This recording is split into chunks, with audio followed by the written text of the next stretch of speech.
दफा। 496 मामले कल दर्ज हुए हैं। पॉजिटिविटी रेट 1% के नज़दीक धीरे धीरे पहुंच रहा है और येलो अलर्ट भी जारी हुआ है। क्या ग्रैब को लेकर सरकार पुनर्विचार करने के लिए सोच रही है या फिर ग्रैब ही सही है, उससे ही कंटेन? देखिए, अभी तो जो स्टेज 1 है, येलो जो स्टेज थी, उसको कल लागू कर दिया गया है। बाकी जो भी डिस्कशन होगा वो डीडीएमए की मीटिंग के अंदर होगा। तो डीडीएमए की बैठक में क्या ग्रैब पे चर्चा हो सकती है? अभी मीटिंग होगी, चर्चा होगी, उसके बाद ही पता लगेगा। फिर आपने कहा करीब 1% के करीब पॉजिटिविटी पहुंच रही है, तो क्या अगले अलर्ट को लेकर तैयार है दिल्ली सरकार?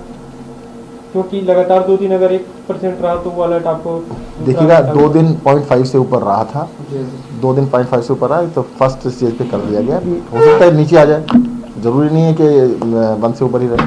सर, एक सवाल और है। दिल्ली में 15 से 18 साल तक के बच्चों का वैक्सीनेशन होना है। कितने बच्चे हैं आकलन, अगर मोटा हिसाब मिल जाए कि इतने बच्चे हैं? दूसरा, क्या जो वैक्सीनेशन सेंटर जहां कोवैक्सीन लगाई जा रही थी वहीं पे बच्चों को वैक्सीन लगाई जाएगी या फिर आप कोई कई अलग सेंटर खोलेंगे? नहीं, देखिए, पूरा इंफ्रास्ट्रक्चर तैयार है, हजारों सेंटर हमने बना रखे हैं, उन्हीं सेंटर्स को यूज़ किया जाएगा। अलग से इंफ्रास्ट्रक्चर बनाने की आवश्यकता नहीं है। ठीक है। और अब देखो, फर्स्ट डोज तो लगभग कंप्लीट हो चुका है।